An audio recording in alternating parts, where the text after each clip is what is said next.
ओम श्री गुरुवे नमः। अहंकार हंकार रहस्ययुक्तो श्रृंगार गुणार्थ महाविभूत्य ओंकार मर्मः प्रतिबोधिकाभ्यां नमो नमः श्री गुरुपादुकाभ्यां।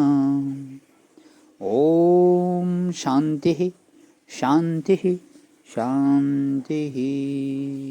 प्रणाम भगवान। श्वेता श्वेत्र उपनिषद स्वामी श्री अखंडानंद सरस्वती महाराज का दिव्य ग्रंथ, जिसमें भगवान आज हमारा पेज नंबर 472 चलेगा और हमारा 41वां प्रवचन चल रहा है, 42वां प्रवचन चल रहा है, मायोपाधिक ईश्वर की जगत कारणता। अब देखो ईश्वर ने कैसे सृष्टि बनाई। हम लोग जैसी स्थिति में रहते हैं ईश्वर के बारे में वैसी ही कुछ कल्पना करते हैं।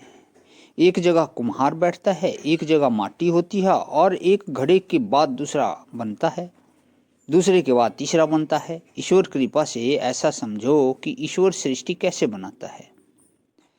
जैसे कुम्हार माटी से घड़ा बनाता है, वैसे ईश्वर किसी भिन्न उपादान से ईश्वर सृष्टि बनाता है। क्या परमाणु पहले से थे और ईश्वर ने सृष्टि बनाई?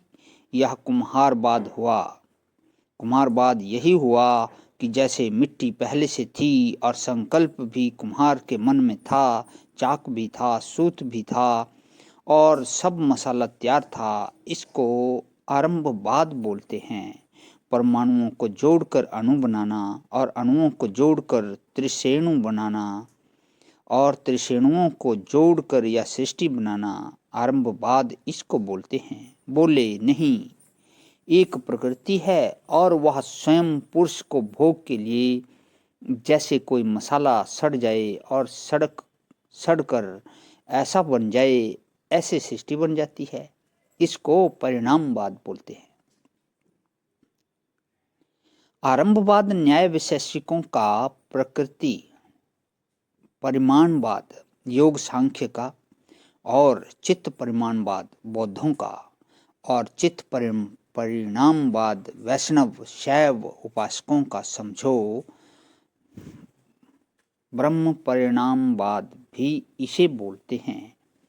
इनसे भी किसी को परिणाम इष्ट नहीं है तो वे अविकृत परिणाम ऐसा बोलते हैं।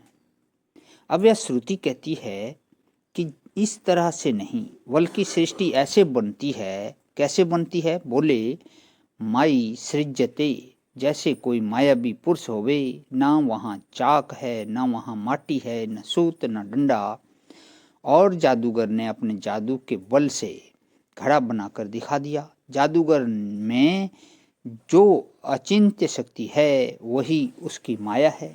माया माने जादू की शक्ति।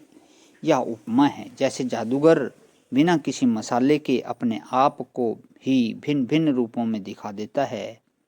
कभी वह हाथी बनकर चिंघाड़ता है और कभी सिंह बनकर गर्जना करता है, सिंह नाद करता है।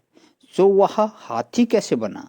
कि वहाँ कोई हथनी थी, कोई हाथी था, कोई जीव था, कोई उत्पत्ति हुई कि नहीं? जादूगर अपने संकल्प से ही हाथी बन गया और अपने संकल्प से ही सिंह बन गया, अपने संकल्प से ही नाद बन गया। यह मायावी का संकल्प है। बोले यह संकल्प कहाँ से आया? संकल्प में भी दो भेद दिखाई पड़ता है। संकल्प में भी तो भेद दिखाई पड़ता है। बोले जिस एक अभिन्न तत्व में इन संकल्पों की रचना करने वाली अचिंत्य शक्ति है, वह देवात्मक शक्ति सगुण निर्गुणम, वही जो अचिंत्य शक्ति है, अनिर्वचनीय शक्ति है, परमेश्वर में वही सब कुछ बन जाती है। इसमें कुछ जरूरत दूसरी चीज की नहीं पड़ती।